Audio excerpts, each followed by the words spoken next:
And hello, horror fans, and welcome back to another episode of The Zone TV Entertainment with me, your host Jonathan. Once again, bringing you my thoughts and review for the brand new horror film, Clowns in a Cornfield. That's right, Clowns in a Cornfield. Why? Why did I go see this movie? Well, I like clowns.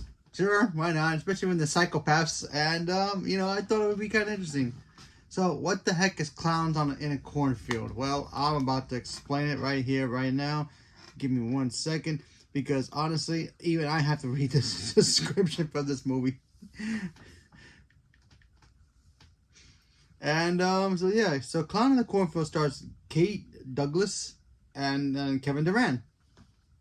So you have Kate. You know, her character is I forgot what her character's name. Give me 1 second. I apologize.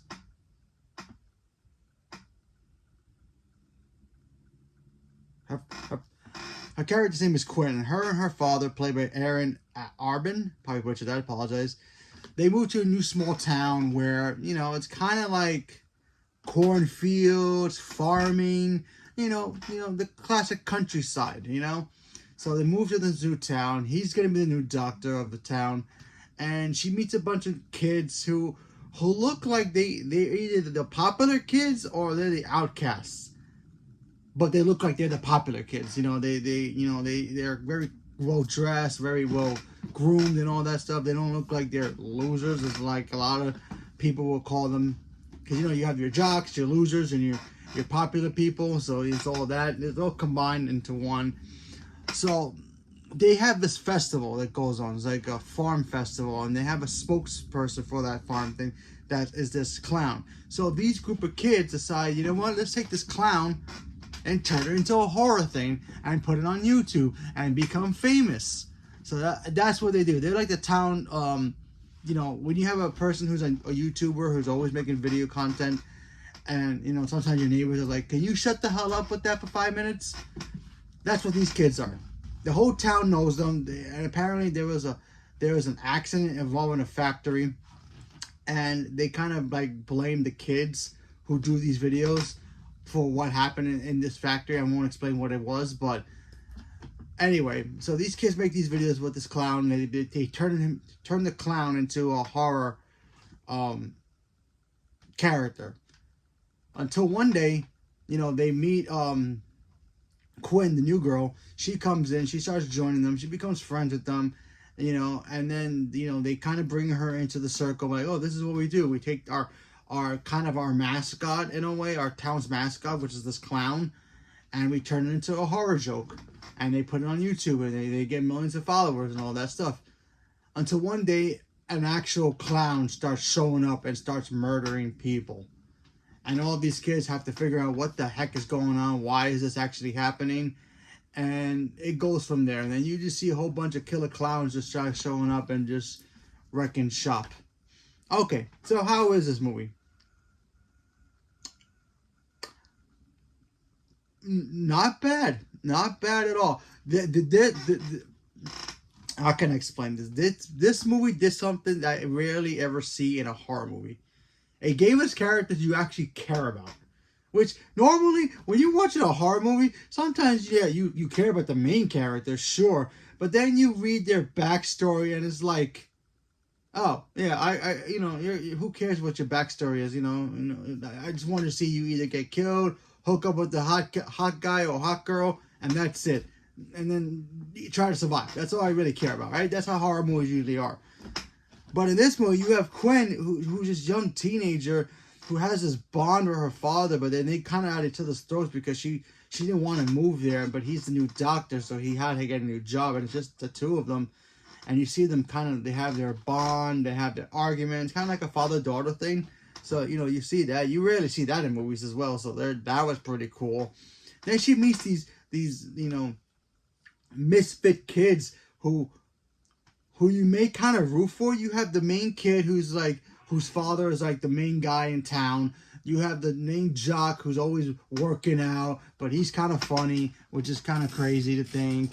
You have the two African American kids who are awesome and amazing as well, but they're kind of like, are they really shady, or they just like just that's who they are. because these kids are kind of like I said, they kind of like pariahs. They they're outcasts of their own town, and the whole town hates them basically. But they're all good friends, and they all bond with each other, and they mess with each other sometimes with jokes, but then they actually it feels like they have a bond with each other. So I thought that was pretty cool. And honestly, the clown stuff was actually pretty cool. Not enough of it. I'll give it that. I'll say that is a negative. That there wasn't the clown kills, but when the clown kills happened, it was actually kind of fun to see. There's a moment in here that involves a workout equipment, and I thought that stuff was really fun to see. They had some funny moments in here as well. I thought that was pretty cool. Yeah, and Kevin Durant, he's like I guess they didn't really explain it, but I assume he was the mayor of the town. He's in this movie, and I'm looking at him, I'm like, okay, he's a great actor. I like him, and I love him in Abigail. And he does something here that kind of reminds me of a superhero character or a supervillain character from a comic book. So when you watch it, you'll know. But yeah, I thought the film was okay. It had some cool moments, There's a backstory to why these clowns are there as well, so I thought that was pretty interesting. I kind of guessed it right away, like right off the bat, like after the first maybe 2 kills. I'm like, okay, why is this happening? Oh, okay, now I get it. Okay, so once you figure that out, it's like, oh, okay, but it's kind of still fascinating to hear the quote-unquote clowns talk about why this is happening. But, yeah, I thought it was, fine. Is it the greatest thing ever? No. Is it new and inspiring to new horror films? No. Was it creepy as hell? Not really, but it was just fun to see. Although cornfields and clowns should not mix. Like literally, if I was in a cornfield and I saw a clown, I'm running the opposite direction. Oh, by the way, there's a scene in here that I really enjoyed because you rarely get this in horror films. You ever get a horror film when you see like let's say, I don't know, Jason. You see Jason coming out in a field somewhere, and he starts killing people, and then you either have 2 choices. Either you can run or panic. And, some of these kids who are watching this happen, they do something that you rarely see in a horror movie. And I'm like, thank you. Finally, someone understands English, how a horror movie should work. So I'm not going to tell you what it is. But when you watch it, you're like, oh, that would make sense. That's what I would do in that situation. So I thought that was pretty cool. There's, what else is in this? Like I said, the main girl, I liked her a lot. She's fun. But yeah, I love the father-daughter dynamic that she had with her father in the movie. That was great. And, like I said, it was just a fun little film. I won't remember it in a couple of days, but still, I probably will watch it again if it's on TV one day. But, nothing really too jaw-dropping about it. Nothing really horrible about it as well. But you know what? I was bored. Final Destination hasn't come out yet, and I wanted to see a horror movie, so... yeah, I picked this one, and it was actually not bad. So leave a comment below. Let me know what you guys thought. Are you guys fans of clowns? Not a fan of clowns? If so, although I would say this one more thing before I forget. The main clown, their mascot for the town, he's actually pretty creepy. I don't know if he's creepier than it, but he's creepy up there, Kind of like, if you ever seen Are You Afraid of the Dark? Kind of like Bozo the Clown, that kind of a creepiness. But more creepier. So yeah, I thought that stuff was really cool. So leave a comment below. Let me know what you guys thought. Stay tuned for more. Thank you very much. And have a good day.